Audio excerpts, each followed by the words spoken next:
The enemy encourages that. So, for example, if we would look at the situation of Africans in America, if we don't look at the enemy, we'll say, well, look at them, you know, they're so dirty, they're on drug addicts, they're just killing each other, you know. For example, brother told me, you know, oh, Tom, what else is that? We're just killing each other. I said, where? He said, in Chicago. I said, where else? It's in Los Angeles. And where else? And in New York. I said, and where else? And in Florida. And where else? And in Philadelphia. I said, and where else? He said, well, all over America. I said, where else? He said, well, all over America. I said, where else? I said, how about Azania, South Africa? He said, well, yeah, that's true, too. I said, how about Brazil? He said, well, I don't know much about that. I said, well, look down there.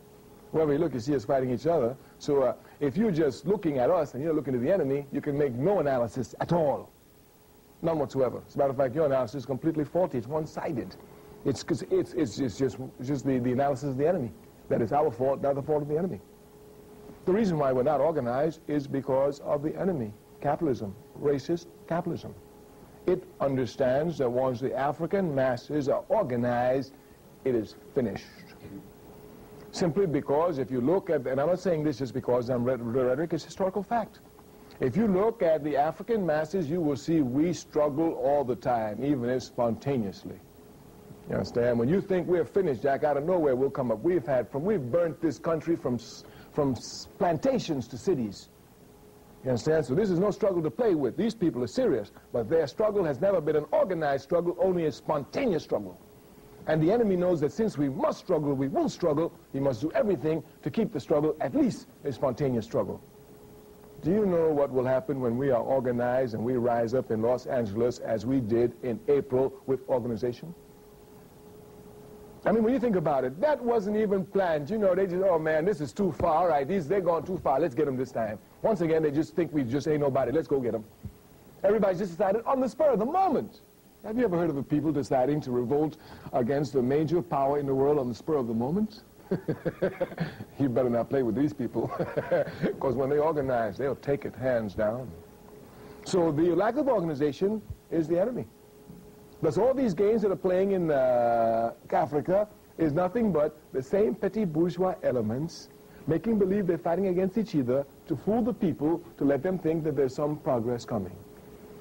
But it's getting harder to fool the people today because consciousness rises all the time, and the people's consciousness is rising. All that is happening now in Africa is only the preparation of the ground for a unified Africa. We are revolutionaries, and if we're not revolutionaries, we understand the process of history. There is no example of human advancement which has been made anywhere in the world without the shedding of blood. None. Even Martin Luther King, with all of his nonviolence, had to shed his blood in order to advance the cause. Thus the statement is clear, must be properly understood. There is no advancement of human progress anywhere in the world without the shedding of blood. So when blood is being shed, we don't get upset. We just want to know, what purpose is it being shed for? That's what we're concerned with.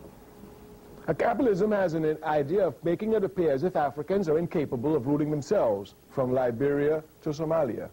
But those of us who understand what is going on there tell all of them, the blood that is being spilt in Liberia, the blood that is being spilt in Somalia is only going to cement a unified socialist Africa. That's clear. So all of these attempts are failing. You can see it clearly here in America. In 1965, when our brothers and sisters rose up in Watts, Africans had no political visibility in this country at all.